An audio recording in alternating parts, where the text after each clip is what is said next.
kejap, please. Don't skip this video. Guys, dikatakan dunia pada masa kini bergantung kepada Indonesia dan dikatakan Indonesia boleh memainkan peranannya. Wow. Ada apa nih guys? Jom, mari sama-sama kita semak video nih.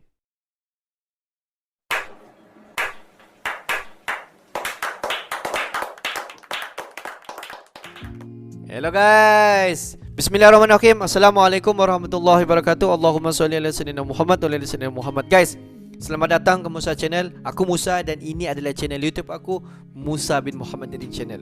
Dan kepada subscriber, kepada viewer di luar sana yang sentiasa ataupun yang baru saja masuk ke Musa Channel, jangan lupa untuk memberi sokongan anda kepada Musa Channel dengan menekan ataupun klik button subscribe, like dan komen di bahagian komentar di bawah. Dan kepada subscriber yang sentiasa menyokong Musa Channel daripada dulu sampai pada masa kini, aku mengucapkan ribuan terima kasih guys. Dan aku sentiasa mendoakan kalian di luar sana agar dipermudahkan segala urusan, dibukakan pintu-pintu rezeki, dihindarkan guys, dijauhkan daripada segala malapetaka, dan juga dihindarkan daripada wabak COVID-19. Amin amin ya rabbal alamin. Guys, seperti biasa hari ini kita akan buat sedikit lagi video reaction seperti biasa di channel Bagi-Bagi. Dan kalau kita tengok judul video dia memang sangat-sangat bikin kaget, bikin orang di luar yang ada apa nih? Apa berlaku nih? Dimana dikatakan dunia pada masa kini bergantung kepada Indonesia. Bisakah Indonesia memainkan peranannya? Wow. Ada apa nih guys? Jom, apa-apa pun mari kita semak dulu video ini. Seperti biasa di hujung nanti sama-sama kita berkomentar, kita berbincang mengenai reaction kita mengenai video ini. Apa-apa pun guys, jom kita semak video ini. Bahawa Rusia tidak boleh berurusan dengan lembaga kewangan manapun. Mereka harus tahu bahawa itu respon kita terhadap serangan balasan agar segera cepat. Встречные удары будут молниеносными, быстро. У нас есть для этого все инструменты, такие, которые Presiden daripada Rusia guys. Никто. Все испытания. Sekarang ni banyak mendapat tangan daripada negara-negara, boleh dikatakan negara-negara NATO lah guys. Sahabat Bagi-Bagi, perang dunia adalah perang skala global. Seluruh dunia akan terkena dampaknya, baik secara langsung maupun tidak langsung. Pesan implikasi. Perang dengan skala besar ini akan memiliki dampak yang menakutkan. Lihatlah Perang Dunia ke-1 dan ke-2. Korban dari militer dan korban sipil mencapai ratusan juta jiwa. Dan apakah bila terjadi Perang Dunia ke-3 kita mampu menanggungnya?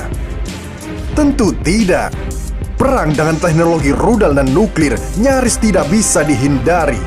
Belum lagi dari dampak radiasi yang bisa menimbulkan kematian paling tragis dan kecacatan paling menakutkan.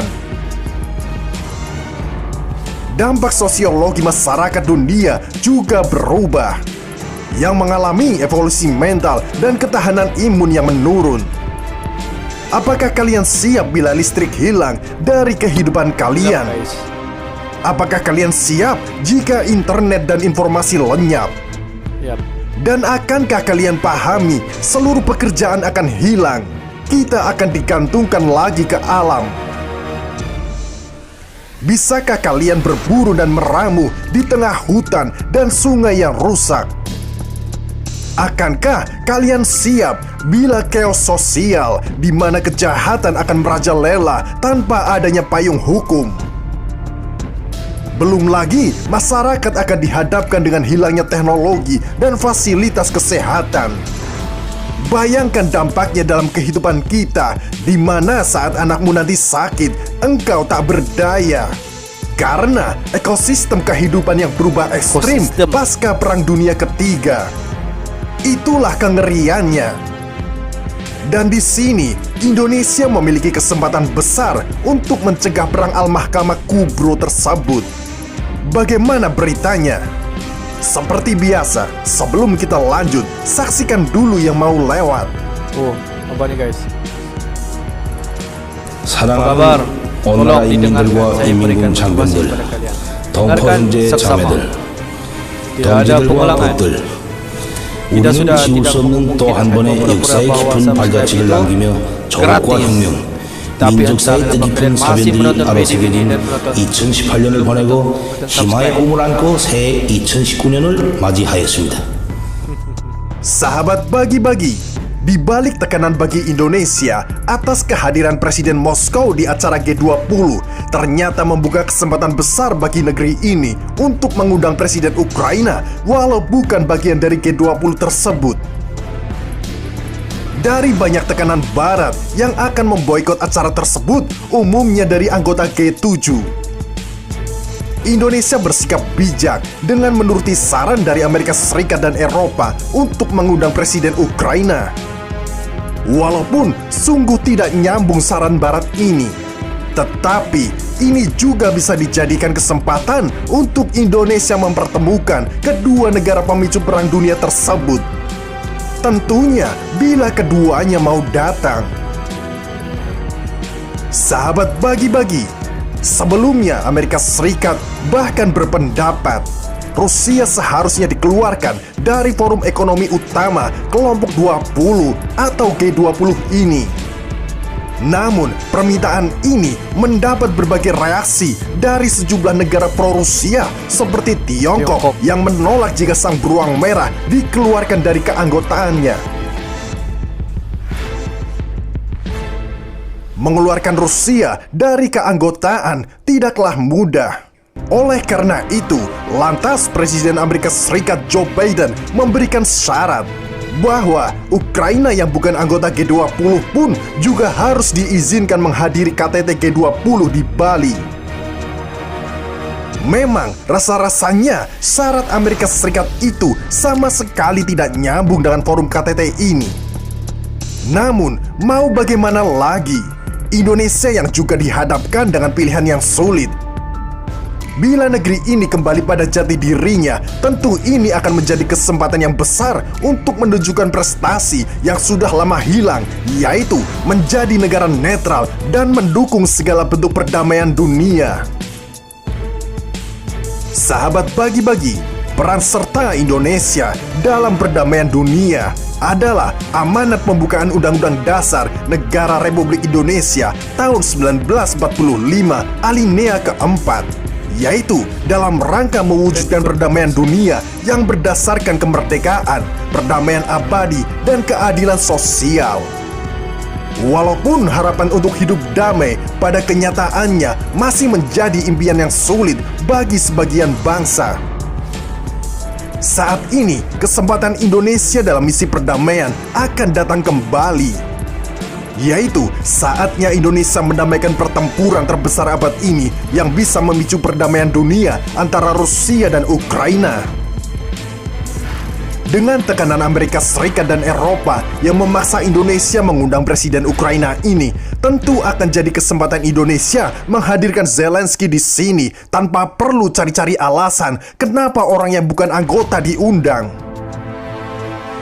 Disinilah kita wajib memainkan peran sebagai negara yang besar yang dahulu banyak berkontribusi pada perdamaian dunia.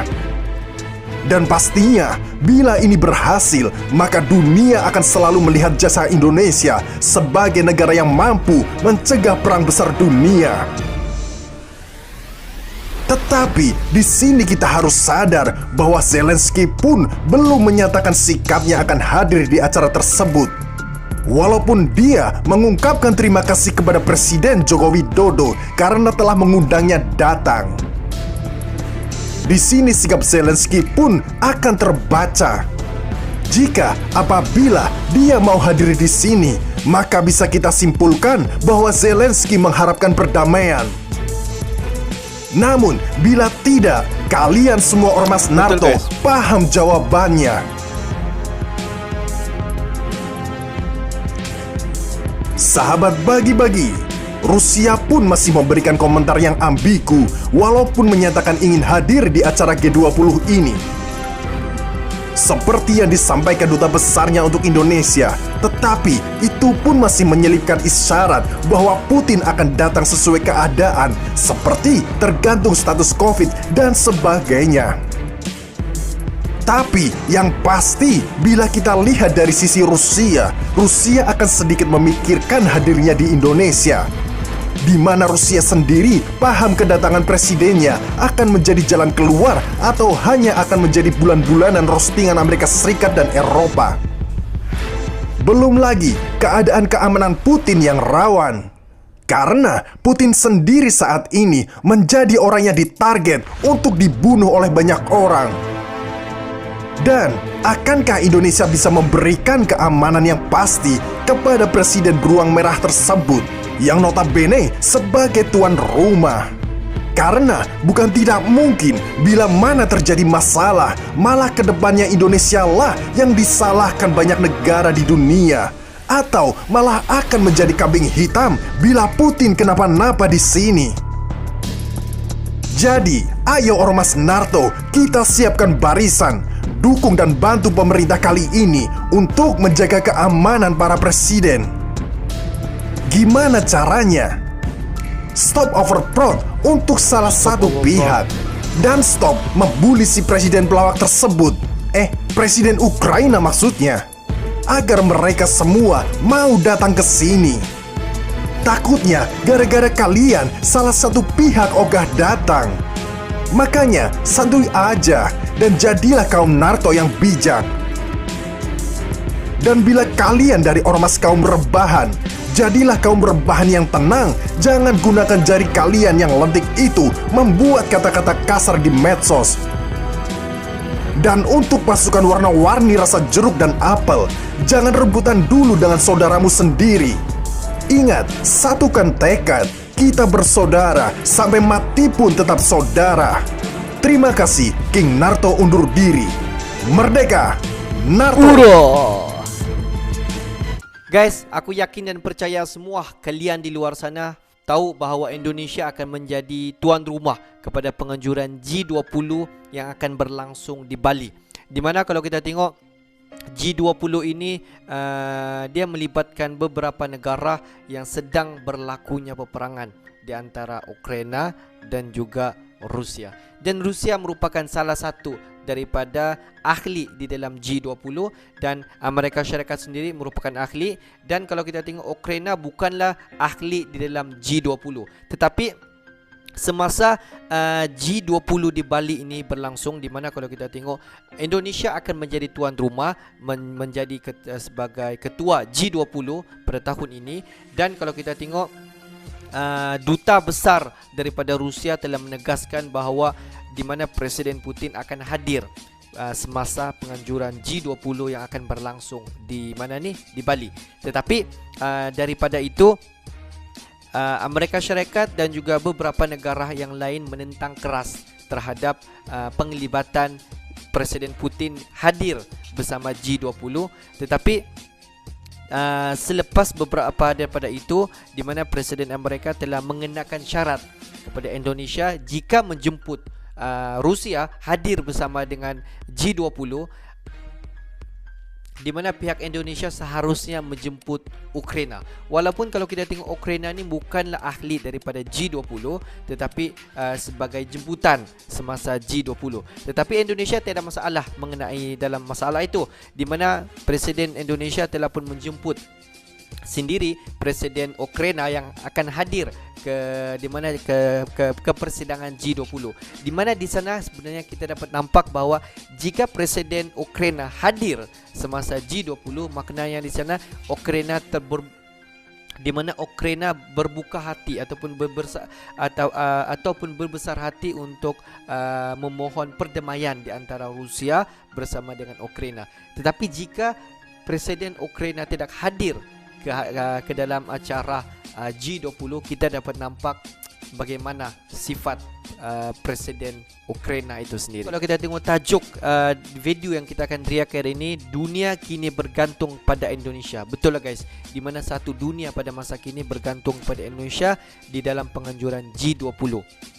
Di mana di dalam G20 ini adanya Rusia dan adanya jemputan daripada Ukraina, di mana jika kedua-dua pihak ini hadir, di sanalah sebenarnya peranan Indonesia memainkan peranan yang penting untuk mendamaikan peperangan yang berlaku di antara Rusia dengan Ukraina. Itu sebenarnya yang dikatakan dunia bergantung kepada Indonesia sekarang guys, di mana Indonesia sangat-sangat memainkan peranan yang paling penting di dalam penganjuran G20 pada tahun ini guys. Oke guys, untuk hari ini sampai di sini saja sedikit information daripada Musa Channel, dan jangan lupa kepada subscriber di luar sana, jangan lupa drop reaction kalian mengenai video ini guys.